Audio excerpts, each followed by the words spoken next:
하나님의 말씀을 보겠습니다. 하나님의 말씀은 빌립보서 3장 1절에서 3절 말씀입니다.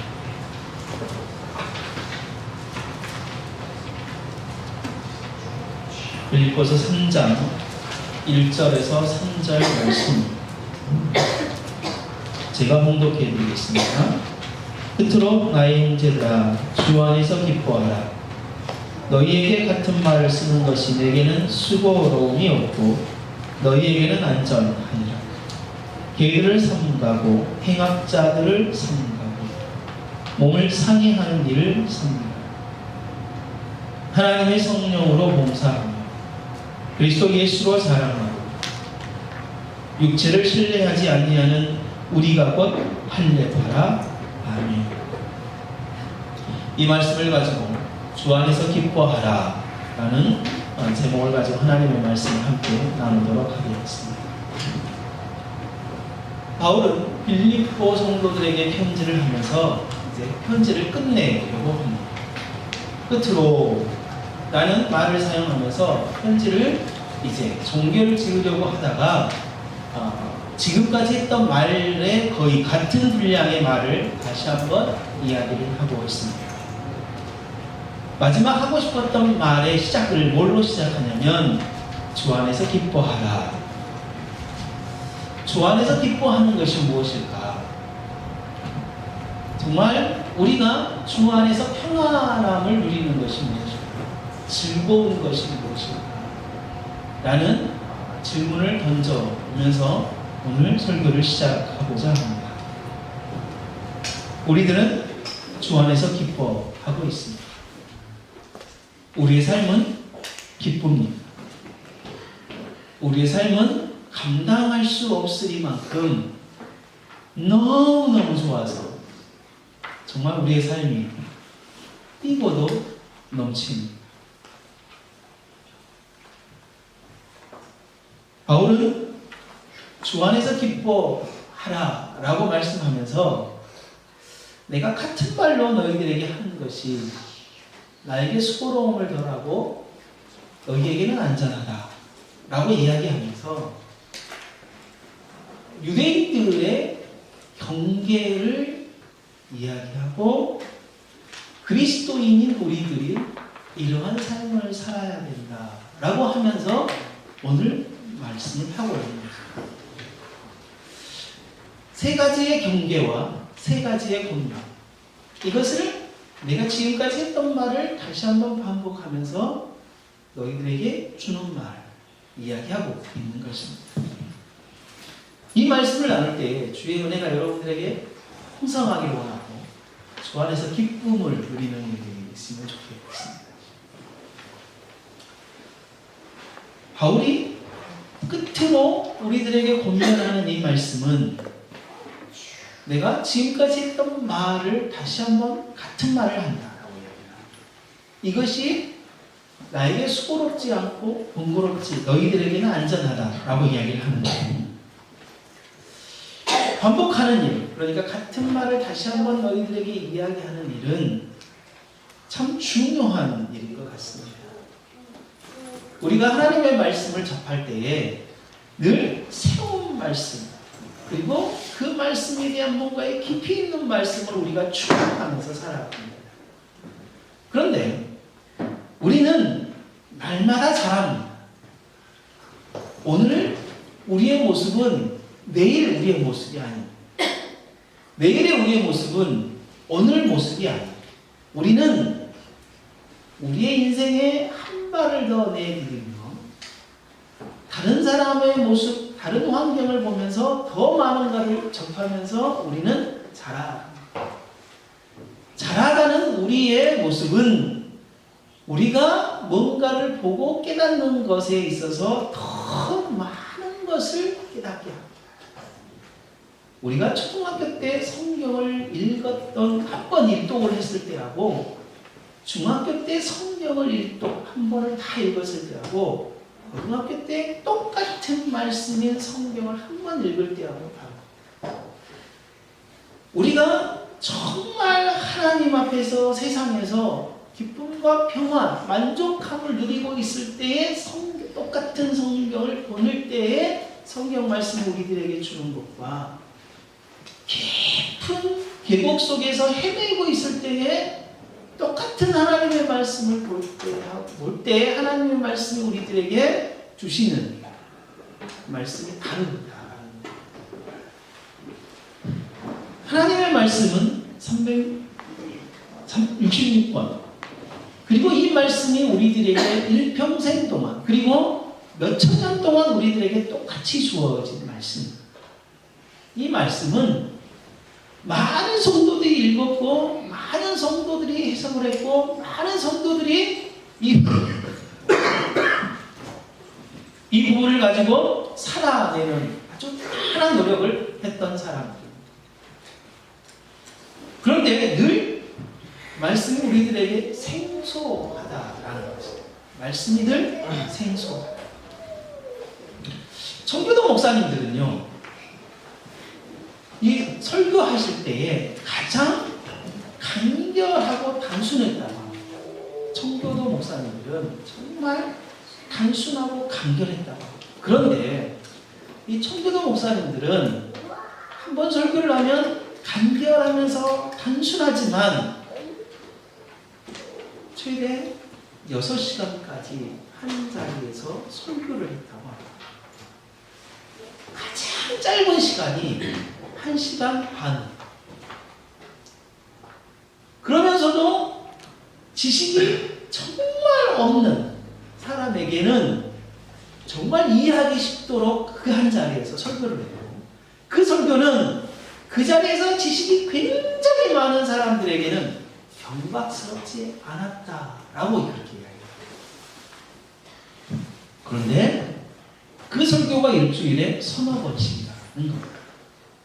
물론 그때는요, 목사들이 많지 않았습니다. 설교를 많이 듣고 싶어도 들을 수가 없었습니다. 그래서 목사님들이 순회를 했습니다. 지역을 돌아다니면서 설교를 했다는 거죠. 근데 지금은 이제 설교가 넘치죠. 설교가 넘치죠. 우리 장모님도 이번에 갔더니 CBS 시청하시고 거기에 나온 목사님 이렇더라. 이래야 된다. 그 목사님 너무 훌륭하시더라. 내가 평상시에 찍고 있었던 목사님 가지고 그렇게 말씀하시고 예 하고 말했습니다. 그렇습니다. 설교는요 정말 어렵게 하기 힘들어요. 근데요 쉽게 하기란 더 어렵습니다. 문제는 어린 나이에서부터 노인에 이르기까지 한 자리에 있을 뿐만 아니라 지식이 참 이렇게 적은 사람에서부터 지식이 엄청 많은 사람에게까지 이 한 자리에 앉아있기 때문에 정말 설교를 한다는 것은 참 힘들고 어려운 거예요. 저 또한 그렇습니다. 그러나 제가 설교를 할 수 있는 것은 제가 하는 것이 아니라 성령께서 저를 통하여 하나님의 말씀을 여러분들에게 하고 있기 때문에 저를 통하여 성경을 보게 하고 성경에서 하나님의 말씀이 그러한가 하는 것을 깨닫게 하시고 그런 것을 가지고 내 자신을 살펴보도록 하게 하시고 그것을 가지고 내 자신이 살아보도록 하시면서 넘어진 내 모습을 보고 정말 사라져가는 내 모습을 보면서 그것을 가지고 우리 성도들에게 말씀을 하고 계시는 것이기 때문에 제가 가능하리라 라는 생각이 들었어요. 저는 세상을 보면서 세상을 살아가면서 별로 지혜롭지 않습니다. 저는 많은 지식과 학문을 가지고 있지 않습니다. 저는 그렇다고 해서 이 단어가 풍성하거나 그리고 제가 언변에 있어서 여러분들을 정말 설득을 잘 시키거나 하나님의 말씀을 잘 쪼개서 여러분의 말씀을 먹여준다. 그럴 만한 능력이 없다는 것을 잘 압니다. 그런데 하나님이 저를 들어서 사용하신 것은 결국 하나님의 말씀을 하고자 하시는 하나님의 분명한 의도라는 것입니다. 저는 이 말씀에 정말 붙들 수밖에 없습니다. 바울이 했던 말. 같은 말을 쓰는 것은 내게는 수고로움이 없고 너희에게는 안전하고. 제 말을 한다면 제가 정말 설교 한 편을 하는 것은 정말 힘들고 어려운 일이에요. 정말 제 지식을 드러내야 하기 때문에 제가 정말 여러분들을 뭔가를 습득시키고 뭔가를 해야 하기 때문에 저는 정말 설교를 엄청나게 하는 데에 시간을 많이 준비해요. 물론 많이 준비하지만 정말 머리가 뽀개질 것입니다. 차라리 꽁트 한 편을 준비해서 여러분을 웃기는 한 30분을 웃기는 일들로 하고 말 것이다. 제가 제 말을 하지 않기 때문에 여러분들에게는 안전합니다. 왜냐하면 하나님의 말씀을 가지고 서기 때문입니다.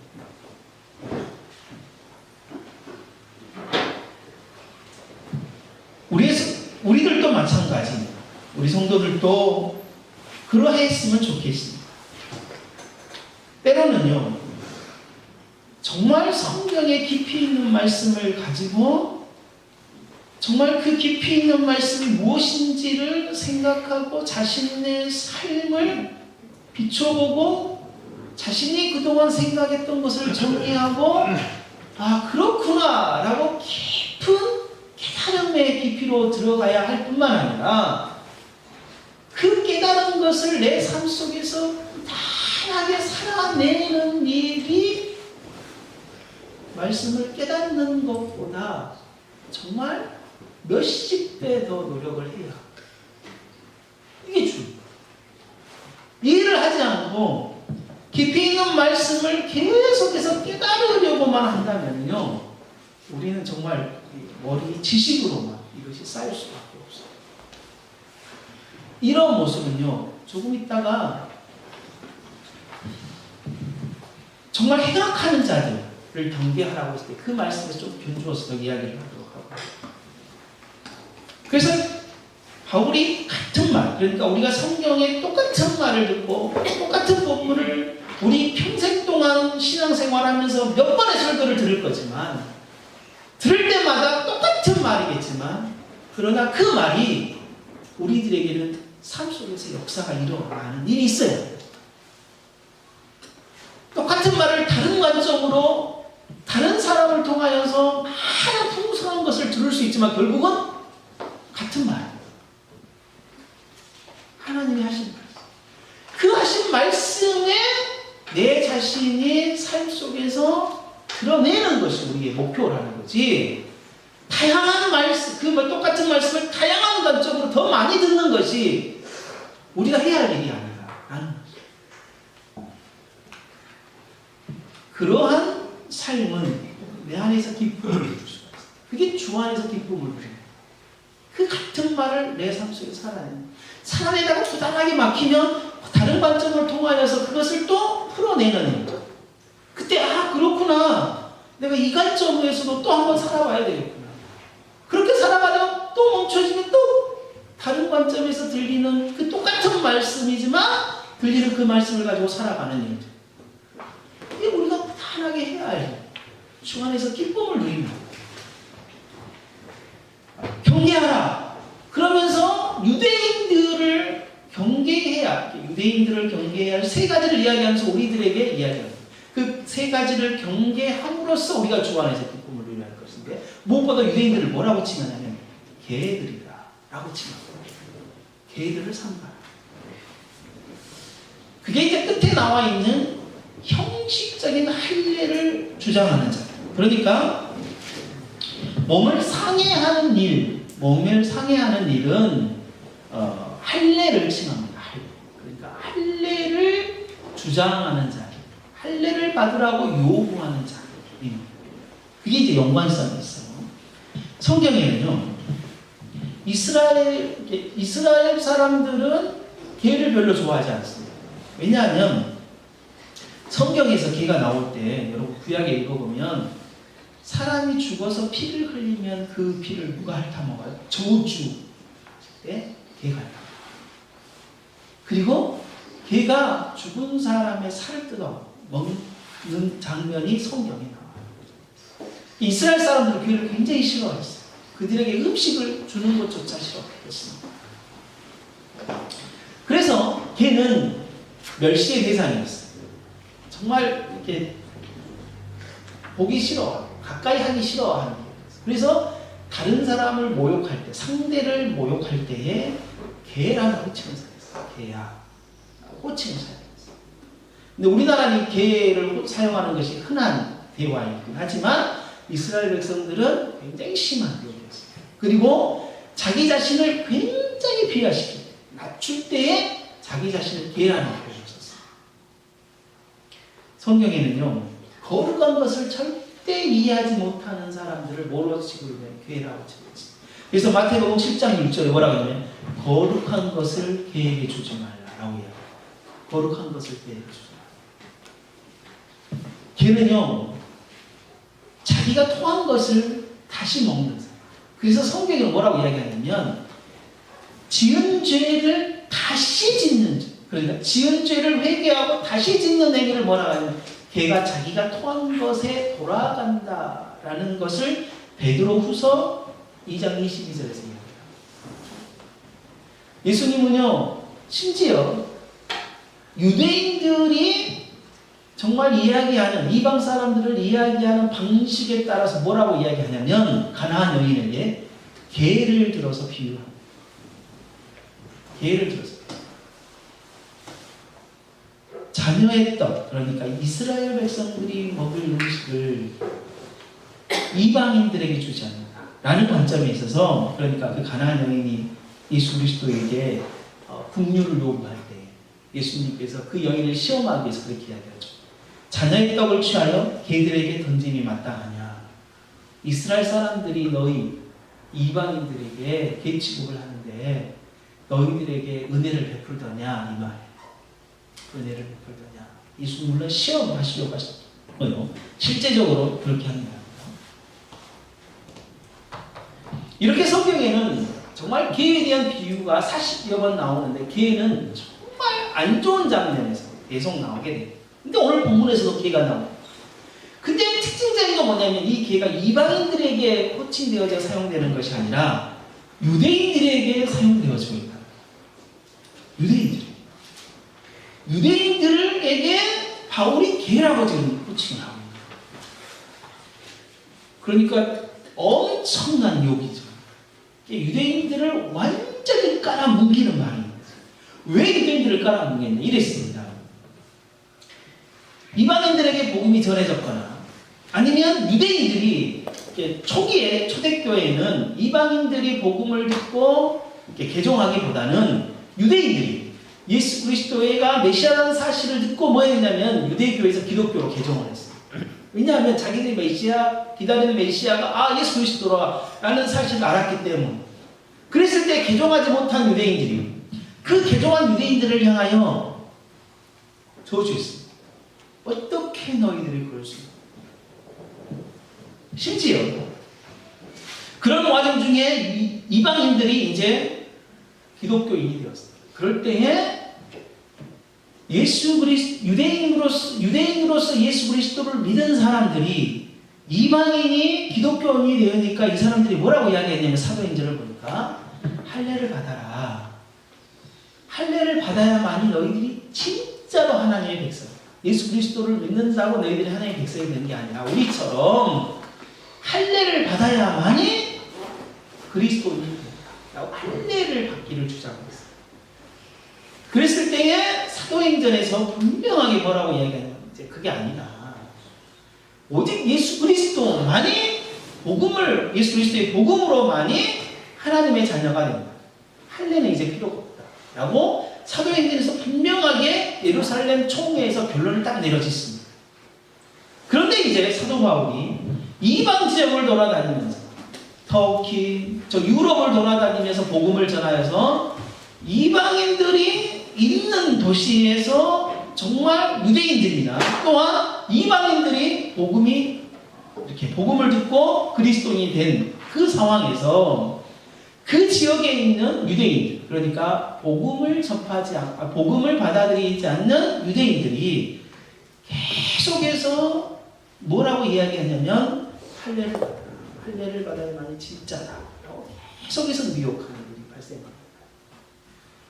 그래서 그 개가 먹을 것을 찾아서 기웃기웃하는 그러한 이미지의 표현을 따라 그런 유대인들이 예수 그리스도를 믿는 그리스도인들에게 기웃거리면서 기회만 있으면 호신탐탐 할례를 받아라.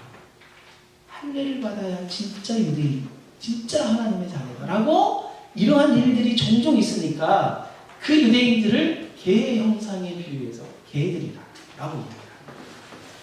그래서 개들을 삼가라, 개들을 경계하라 라고 그렇게 이야기를 하고 있는 것입니다. 오늘날 개들은 누구입니까? 오늘날 개들은 그렇습니다. 끊임없이 그리스도인을 넘어뜨리려고 하는 이단일 것입니다. 이들에게 넘어간 성도들을 누구를 원망하겠습니까? 그들을 잘못 가르친 목사를 원망하겠습니까? 그들을 가르친 교사를 원망하겠습니까? 그들을 잘못 가르친 부모를 원망하겠습니까? 이단으로 미혹되어서 넘어간 이들은 결국 그들의 책임입니다. 누구의 책임도 아니에요. 그들의 책임. 그래서 그들이 하루빨리 그것을 깨닫고 청산하고 되돌이켜 돌아오는 것이 정말 중요한 것입니다. 그러하기 위해서는요, 이 계획을 제대로 삼가하기 위해서는 우리는 정말 철저한 신앙과 정말 신학이 있어요. 정말 우리들 안에 전부 다 신학이 있어요. 정말 교리가 뚜렷해야 된다 이 말이에요. 아니 성경만 제대로 알면 되지. 성경을 제대로 아는 것이 뭐냐면 교리입니다. 예배가 뭐냐? 뭐라고 이야기하겠습니까? 예배라 뭐냐라고 성경에서 가져와서 정의하는 이 자체가 뭐냐면 교리입니다. 교리. 우리가 하나님을 믿지 않는 사람에게 예수 그리스도가 누군지 아냐? 예수 그리스도는 우리의 모든 죄를 대신해서 죽으신, 이렇게 이야기하는 게 교리입니다. 교리. 예수 그리스도를 성경적으로 정의해 놓은 거예요. 이게 교리. 우리도 다 그렇게 하죠. 예배가 무엇입니까? 예배라는 것은 하나님께 영광 돌리는 것입니다. 자, 성경 어디를 보겠습니다. 라고 가는 거예요. 이게 교리는요, 하나님의 말씀에서 뭔가를 정의해 놓은 것. 그리고 우리가 그것을 가르칠 때에 예배는 이런 것이다. 성경을 보자. 라고 성경으로 인도하는 몽학 선생과 같은 역할을 하는 거예요. 이런 것들을 하는 게 뭐냐면 우리 안에 신학하는 거다라는 거예요. 신학. 우리는 다 신학해야 돼요. 목사만 신학해야 되는 게 아니라 우리는 다 그래서 뭐냐면 성경에 대한 정확한 성경관을 가질 수 있게 돼요. 이걸 하지 않으면요, 이게 잘 안 돼요. 판단이 안 돼요. 판단이.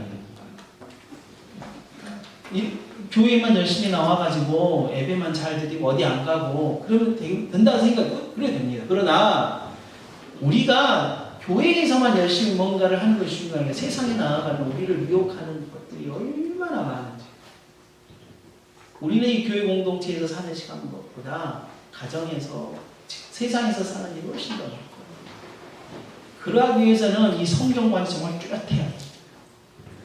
그리고 또 하나는 교회관이 뚜렷해요. 교회가 뭐냐? 성경관과 이 교회관이 뚜렷하지 않으면, 성경관과 교회관이 뚜렷하지 않으면 우리의 신앙은 늘 제자리. 그리고 우리가 세상에 나아가서 세상을 분별할 만한 능력이 하나로.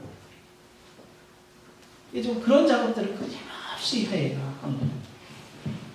두 번째로 행악하는 자들을 경계하라. 행악하는 자들은 그렇습니다. 악을 행하는 자들. 유대인들을 악을 행하는 자들이라고 칭하면서 그렇게 얘기해요. 이 악을 행하는 자들은요, 실제적으로 진리와 자유로부터 우리를 떠나가게 합니다.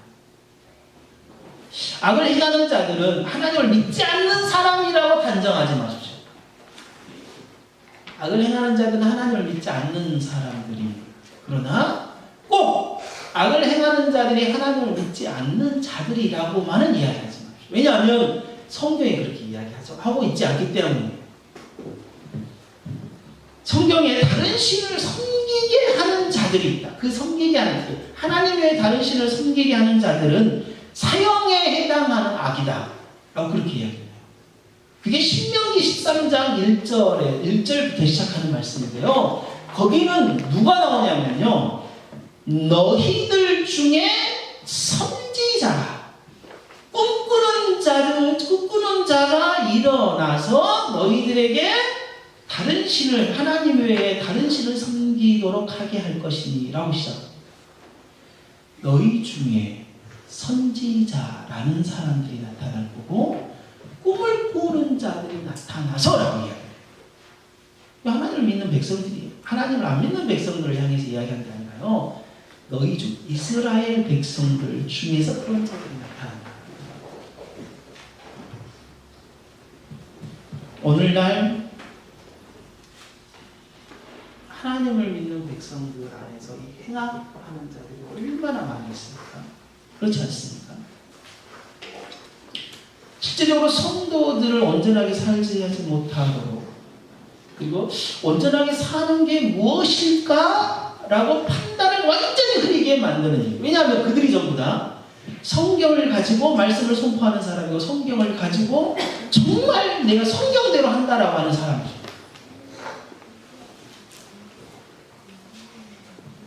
대표적인 것이 지금 한기총, 한국기독교 청년합회라는 사람. 거기에 지금 분별할 능력이 전혀 없어. 이단인지 아닌지를 분별할 만한 그 이단들도 전부 다 풀어서 이단이 아니라고 이야기를 해버려. 오히려 신학교 교수님들을 고소해서 우리의 명예를 이단들을 이렇게 이단 아니라고 했다고 우리의 명예를 훼손했다고 고소하고 171명 교수님. 그 수입료만 해도 몇억 대죠.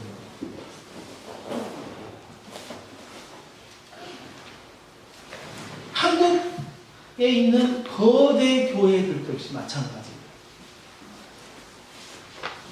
여기저기서 들리는 돈 문제, 여자 문제, 땅 문제, 세습의 문제, 자격 시비의 문제. 직접 우리가 저지르지는 않지만 우리들이 비한 것에 비하면 훨씬 더 부각이 많이 됐겠죠. 우리들은 부각이 안 돼서 그러겠지만. 우리의 신앙이 그런 소식을 접하면서 어떻게 보면 점점 멍이 들어가요. 정말 멍이 들어가요. 우리가 인터넷이나 다른 사람들의 한국교회 문제점을 정말 많이 듣게 돼요. 실제 그러지 않습니까? 그럴 때에 정말 많이 접한 우리 자신을 한번 살펴볼 수 있어요. 그렇다면 나는 그러한 소식을 듣고 내 삶을 더 정결하고 하나님에게 더 정직한 삶으로 나아가고 있느냐, 아니면 그것에 대해서 분을 내고 화를 내고 그 자리에 멈춰만 있느냐.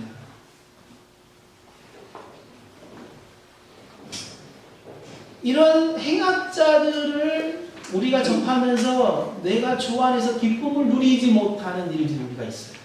뭐냐면 화가 나고 분이 나고. 그래서 그러한 일들이 내 신앙을 멍들게 해요. 나도 모르게. 그래서 정말 제자리에 멈춰 있게만. 우리가 그랬으면 좋겠습니다. 뭐냐면 좀 그러한 문제들이 듣고 소화하고 하나님에게로 더 정말 성결한 삶으로 나아가는 어떤 역할을 할 수 있을 정도의 견고한 신앙을 가지고 있는지, 아니면 그러지 않고 그것을 소화시키지 못하고 그것을 가지고 자신에게 그냥 계속 정말 이렇게 화가 나고 분이 난 상태에서 머물러 있게 만드는지를 좀 잘 판단해 보시고, 전자이라면 주의 은혜죠. 그러나 후자라면 그러한 사실에 대해서 다 멈춰야 해요. 멈춰야 해요. 더 이상 그것들에 대해서 접하지 않아요. 그것을 정말 그러니까 좋지 못한 일인데, 그 좋지 못한 일이 내 삶에 정말 하나님에게로도 나아가는 데 사용되어져야지, 그러지 않는다면 안 돼요. 그걸 우리가 경계해요. 이 경계해야 할 것들에 대한 부분들에 있어서 분명하게 경계할 때에 주 안에서 우리가 기쁨을 누릴 수 있어요. 그 행악자, 그런 자들과 같이 있을 때 우리가 죄가 무뎌지는 것을 조심하라 하지만 실제적으로 지금 현대는 그러한 죄를 행하는 사람과 같이 있는 것은 우리가 꺼려하지만 그러나 그 사람들의 소식을 접하는 수많은 소식을 접할 때 되어요. 제가 설교 시간에 한국교회 문제점들을 한 이야기할 때마다 저희 각시에게 듣는 이야기가 왜 그런 이야기를 그렇게 심도 있게 하느냐, 좀 안 하면 좋겠다 라고 이제 참 많이 들었는데, 이 본문을 가지고 설교를 준비한 그럴 수 있었겠구나, 그게 복이 될 수 있었겠구나, 자칫 잘못하면, 이런 생각이 들죠. 그래서 가능한 한 이런 이야기를 이제 안 해야 되겠다. 이렇게 공적인 예배에서는 그런 생각이 들었어요. 그러면서 이러한 세 가지의 것을 멈추고 경계하고 우리들에게 세 가지의 권면을 이야기합니다. 성령, 하나님의 성령으로 여기 봉사하고, 그래서 이 봉사하다는 단어를 우리 개혁 성경에서는 봉사로 번역을 했고 다른 데서는 예배라는 단어로 번역했어요. 이제 그것을 두 개로 그냥 같이 보십시오. 하나님의 성령으로 봉사하거나 예배하거나. 이거는 하나님께 드려지는 것들이라고 생각하십시오. 그러니까 우리가 하나님에게 뭔가를 하는 행위를 하나님의 성령으로 해라. 두 번째는 뭘 이야기하냐면 그리스도 예수로 자랑하라. 그리스도 예수로 자랑하라. 그리스도 예수로 자랑하라고 했을 때 그리스도 예수는 예수 그리스도를 가지고 나를 자랑해라 이 말이 아니라 그냥 그리스도를 자랑하라 이런 뜻입니다. 세 번째는 뭐냐면 육체를 신뢰하지 말아라. 육체를 신뢰하지 마라.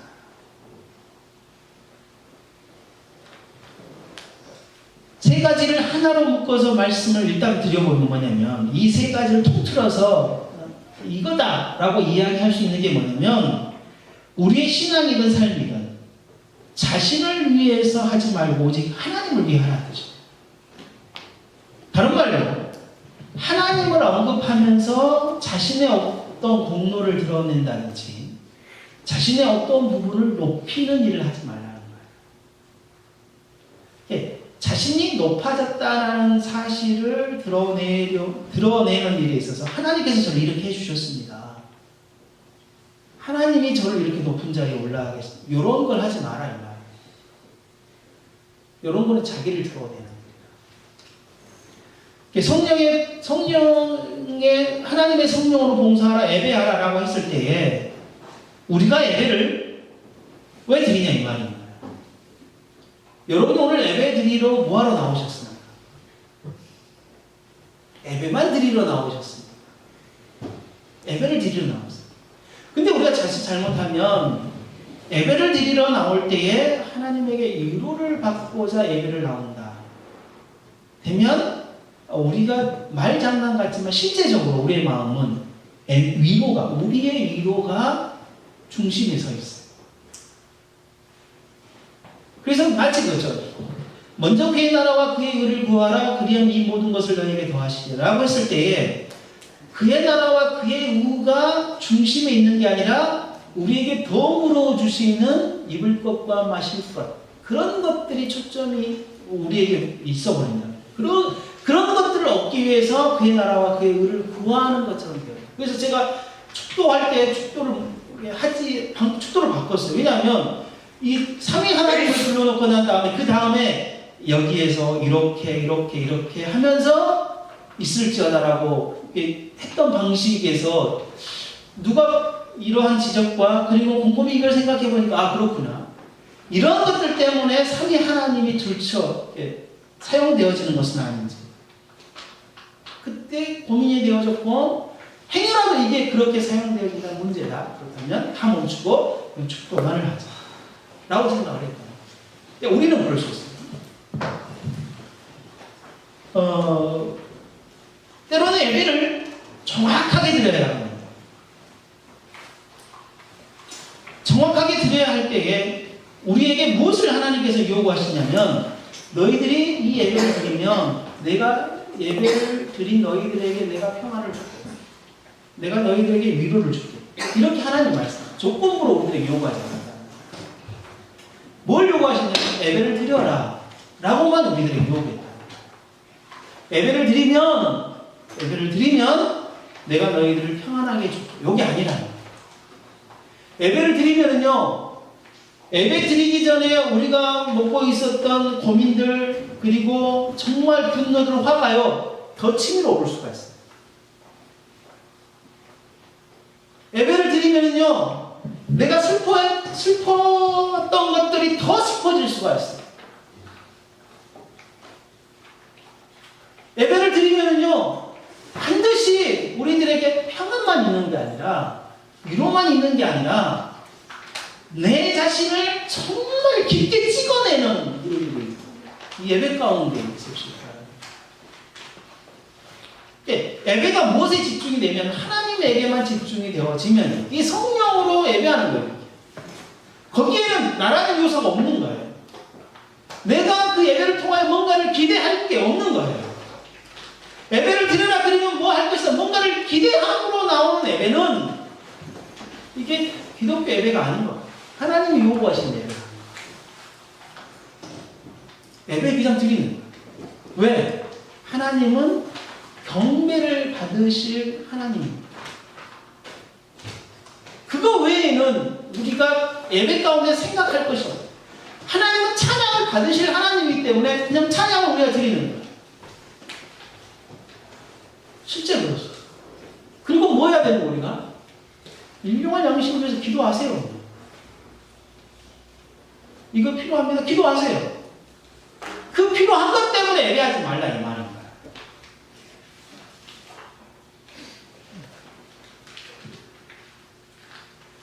그리스도를 자랑하라는 것도 마찬가지예요.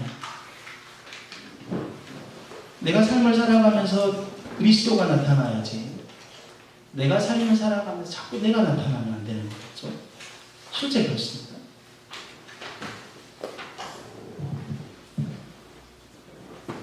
내가 높아지려고 하는 건 절대 아닐 겁니다. 맞습니다.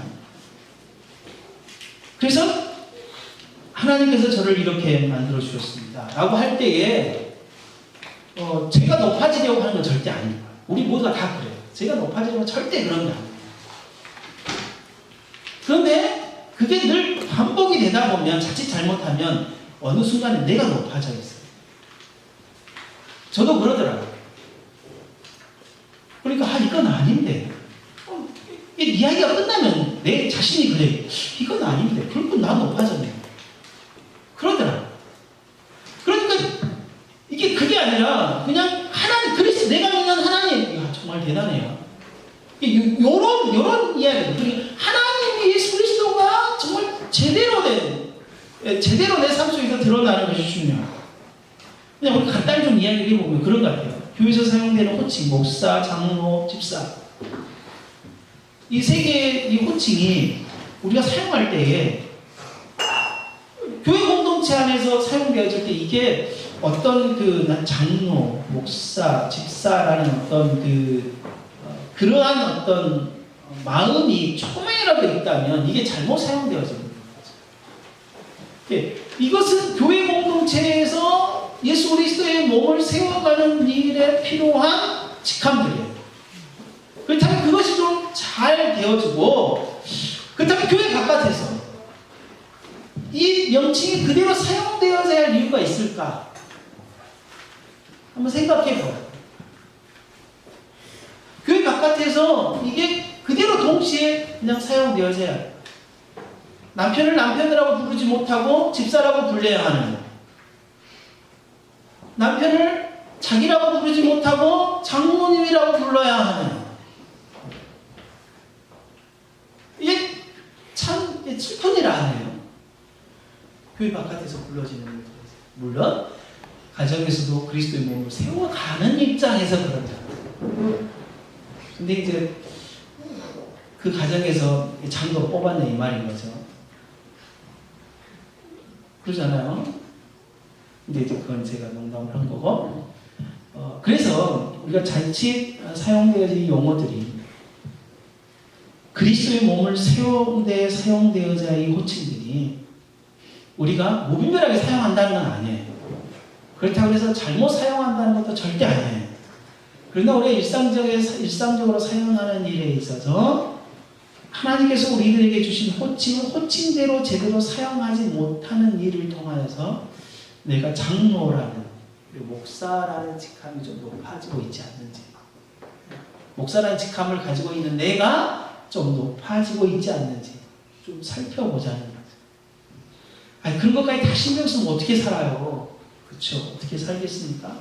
못 살겠죠. 그러니까 사용 안 하면 되지. 그런 생각이 듭니다. 왜냐하면 내 자신이 높아질 리가 없어요. 근데 우리는 잘 알 거예요. 왜냐하면 내 자신을 높이는 거는요, 드러내놓고 내 자신을 높이는 사람이 없어요. 우리는 정말 연약해서요, 교묘하게 내 자신을 높이는 거예요. 이게 우리가 다 알잖아요. 저만 아는 게 여러분들 다 아는. 아주 교묘하게 내 자신. 이게 우리가.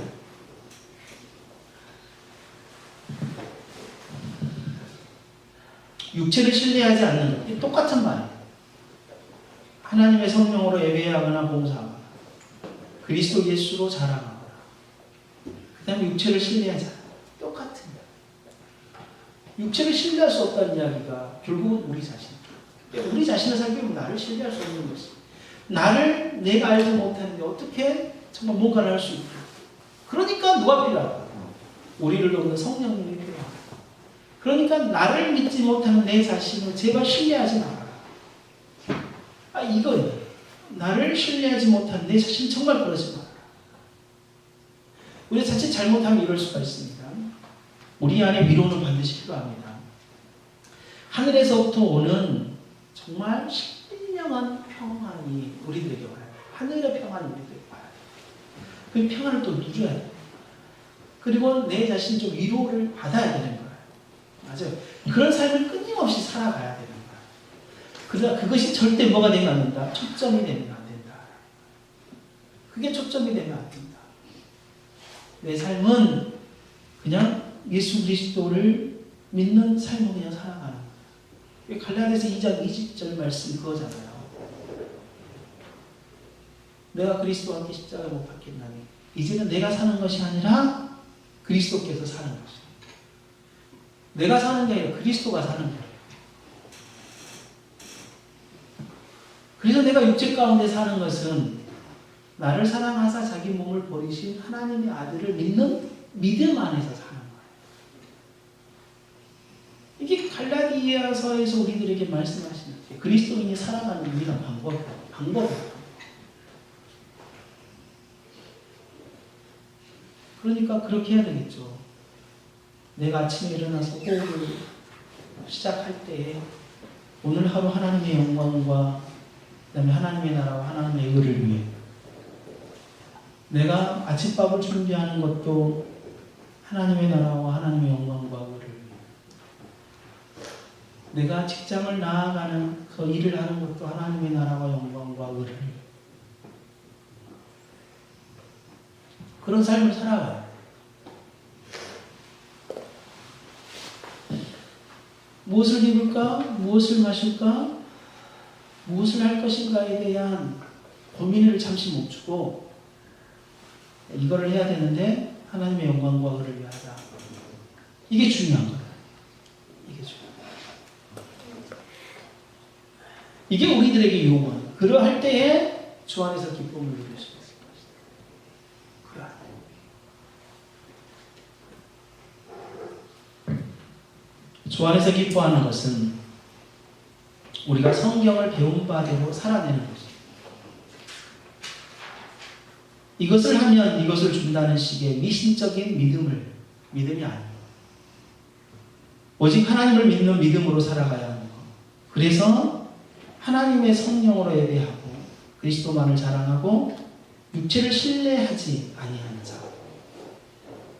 그런 삶을 살아가므로 우리가 주 안에서 기쁨을 누리는 우리 모두가 되시기를 바랍니다. 시간 함께 기도하도록